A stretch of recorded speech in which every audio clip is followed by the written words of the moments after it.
الحمد لله وحده والصلاة والسلام على من لا نبي بعده أما بعد فأعوذ بالله من الشيطان الرجيم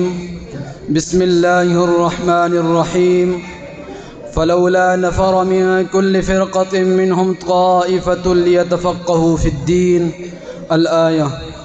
صدق الله العظيم۔ اس دار و رسن کی محفل میں حق کہنے کا دستور نہیں، اس دار و رسن کی محفل میں حق کہنے کا دستور نہیں، ہم اس دستور کو بدلیں گے، یہی پیغام سنانے آئے ہیں۔ ہم باغی ہیں ہر باطل کے، ہر باطل سے ٹکرائیں گے، زندان کی زینت بن کر بھی باطل سے حق منوائیں گے۔ میرے واجب الاحترام ذی قدر اساتذہ کرام اور عزیز طلبہ کرام، آج کی اس نشست میں مجھے جو موضوع سمت دیا گیا ہے وہ عصر حاضر میں دینی مدارس کا کردار۔ حضرات ذی وقار، خالق ارض و سما نے جب سے اس جہان رنگ بو کو وجود عنایت کیا ہے، اس وقت سے اس نظام ہستی کو تا عدم دوام بخشنے کے لیے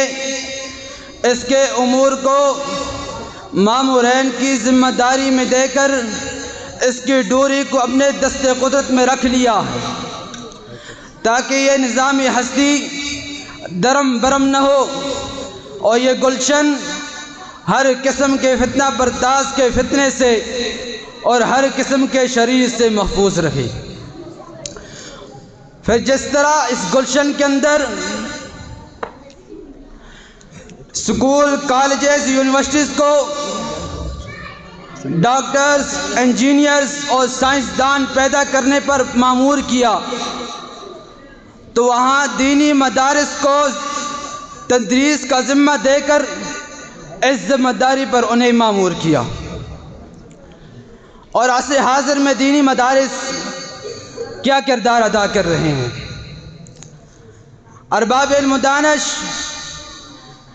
جب کسی چیز کو جب دیکھا جاتا ہے تو اسے دو زاویوں سے دیکھتے ہیں، ایک ظاہر کے لحاظ سے اور ایک مقاصد و روح کے اعتبار سے۔ ظاہر کے اعتبار سے تو مدرسہ ایک شاگرد اور استاد کا نام ہے، اور پھر اس کے اندر پڑھائے جانے والے علوم وحیہ کا نام ہے۔ اور مقاصد کے اعتبار سے کہ ان مدارس کے اندر علوم دینیہ کی ترویج ہوتی ہے، اور اس مقدس مشن کا آغاز اس وقت ہوا جب میرے اور آپ کے پاک پیغمبر جناب محمد الرسول اللہ صلی اللہ علیہ وسلم غار حرا میں موجود تھے۔ جبریل امین آتے ہیں، اللہ کا پاک کلام لے کر آتے ہیں، پہلی وحی کا نزول ہوتا ہے،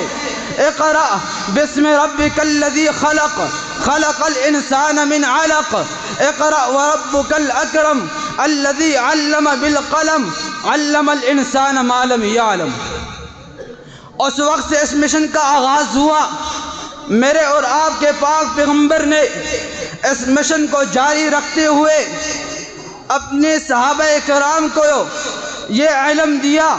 اور ان مقدس ہستیوں نے اسی سلسلے کو آگے جاری رکھتے ہوئے تابعین نے اس سلسلے کو جاری رکھتے ہوئے تبع تابعین تک اسی طرح یہ سلسلہ جاری رہا، اور آج ہمارے معاشرے کے درمیان یہ مدارس موجود ہیں۔ حضرات ذی وقار، مدارس کی ابتدا کب سے ہوئی؟ یہ جو آپ کی سوسائٹی میں، معاشرے میں آپ کو مدارس نظر آ رہے ہیں، ان کی ابتدا کہاں سے ہوئی؟ ان کی ابتدا سب سے پہلے عرش عظیم پر رکھی گئی، جہاں معلم اول اللہ سبحانہ و تعالی خود ہیں۔ اور پہلے طالب علم حضرت آدم علیہ السلام ہیں۔ وعلم آدم الاسماء كلها۔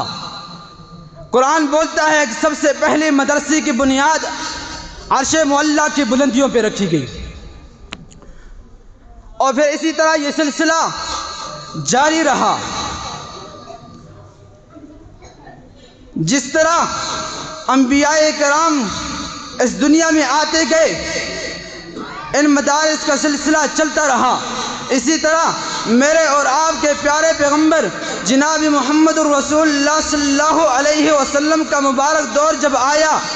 تو سب سے پہلے اسلام کی جو پہلی درسگاہ بنتی ہے اسے دنیا دار ارقم کے نام سے جانتی ہے، بعد میں اس مدرسے کا نام دارالاسلام موسوم کیا گیا، اور اسی مدرسے کے اندر حضرت ابو بکر صدیق، حضرت حمزہ، حضرت علی رضی اللہ تعالی عنہم اجمعین جیسے جلیل القدر صحابی علوم نبوت سیکھنے کے لیے آتے تھے۔ اسی طرح صحن ابی بکر بھی موجود ہے، اخت عمر بھی موجود ہے۔ اسی طرح جب میرے پاک پیغمبر مکہ میں موجود تھے، مکہ سے جب مدینہ ہجرت کی تو مدینہ میں جا کر جس مدرسے کو باقاعدہ طور پر آغاز کیا گیا، اس مدرسے کو دنیا صفا کے نام سے جانتی ہے، جہاں میرے اور آپ کے پاک پیغمبر نے علوم دینیہ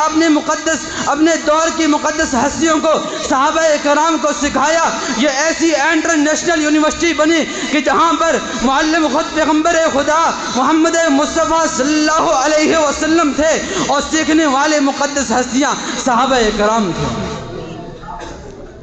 اور آج آپ کی سوسائٹی میں جو مدارس موجود ہیں،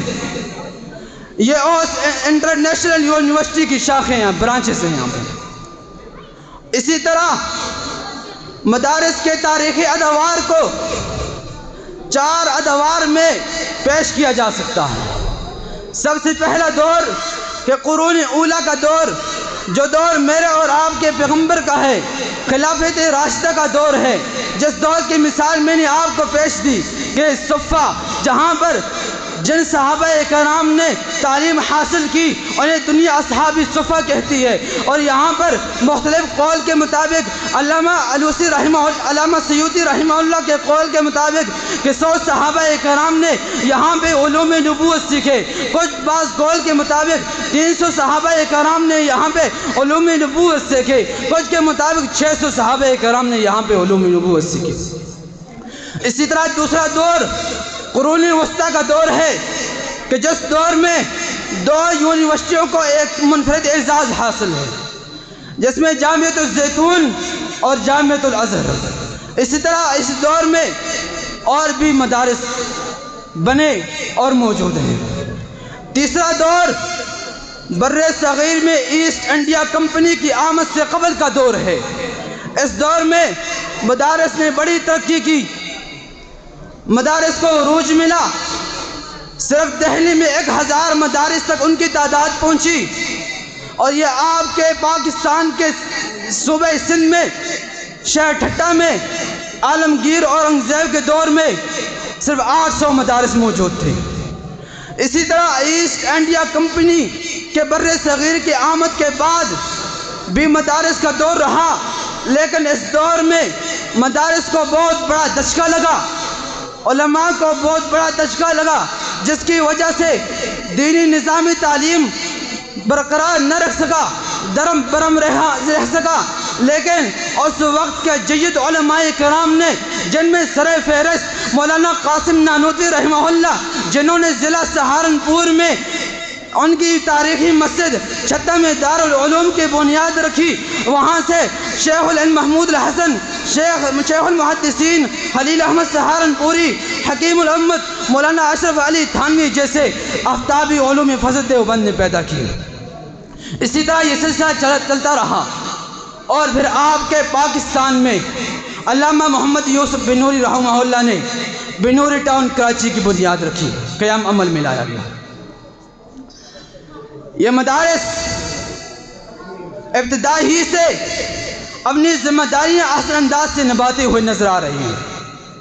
پھر بھی ہمارے معاشرے کے اندر، ہماری سوسائٹی کے اندر ایسے لوگ موجود ہیں جو مغربی تہذیب کو پسند کرتے ہیں، ان کا یہ کہنا کہ مدارس نے ہمیں کچھ نہ دیا، مدارس اپنا کردار احسن انداز کے ساتھ پیش کرنے کے باوجود جب ان پہ یہ طعنہ اٹھایا جاتا ہے کہ مدارس نے ہمیں کچھ نہ دیا، تو پھر میں ایک اس کہنے پہ مجبور ہوں کہ جب آپ کے مسجد میں آپ کو خطیب کی ضرورت پڑتی ہے، آپ کو واعظ کی ضرورت پڑتی ہے، آپ کو امام کی ضرورت پڑتی ہے، آپ کو مؤذن کی ضرورت پڑتی ہے، آپ ڈائریکٹ مدرسوں سے رجوع کرتے ہیں، مدرسہ آپ کو خطیب بھی دیتا ہے، آپ کو واعظ بھی دیتا ہے، امام و مؤذن بھی دیتا ہے، تو یہ کردار کس کا ہے؟ جب آپ کو نکاح، طلاق، عقوبات و معاملات میں